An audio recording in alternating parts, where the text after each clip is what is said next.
প্রতি বছরই ইসালে সব হয়। কিন্তু এবছরে একটা মানে বিশেষ ব্যাপার। এবছর মানে পরস্পর ৩ বছর আমরা ইসালে সব কিন্তু রমজান মাস আল্লাহর রহমতের মাসের মধ্যে পাবো। ঠিক আছে?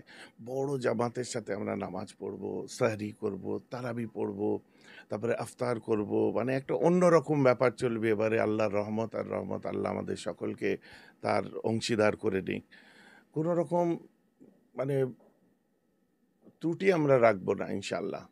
মেহমানান যত আসবেন তারাও এসে উপভোগ করবেন, দরবারে মুজাদ্দিদে জামানের নামাজ পড়বেন, তারা আপনার তারাবি করবেন। ব্যাস খুব ভালো। এবারে একটু আলাদা রকম ব্যাপার।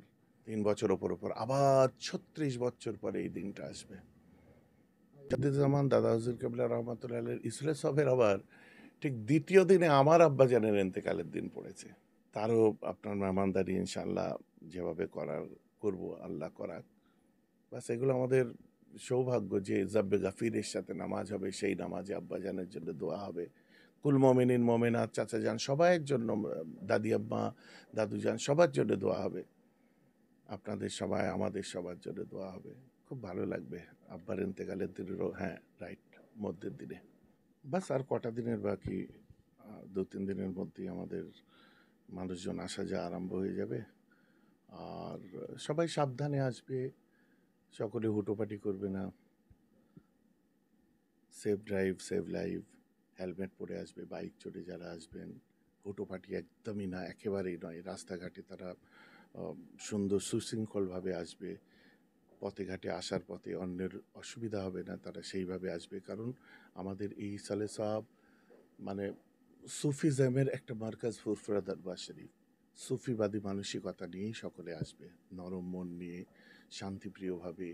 এবং এখানে এসে ৫ ওয়াক্ত নামাজ তারা আদায় করবেন বড় জামাতের সাথে। সাথে সাথে ইফতার করবেন, তারা সাহরি করবেন, জিকিরের মজলিসে শরিক হবেন।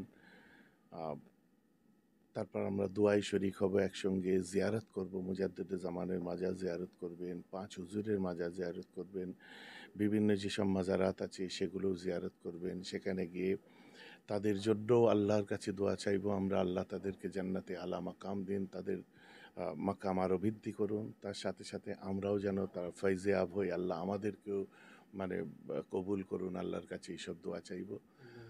আর রমজান মাস আসছে, কোনো সমস্যা নেই। আবার ২য় দিনে আমার ভালো লাগছে বলতে, আমার আব্বার ইন্তেকালের দিন পড়েছে যে ২য় দিনে রোজার মধ্যে ইফতার হবে, যেমন মেহমানদারি হতো মেহমানদারি হবে।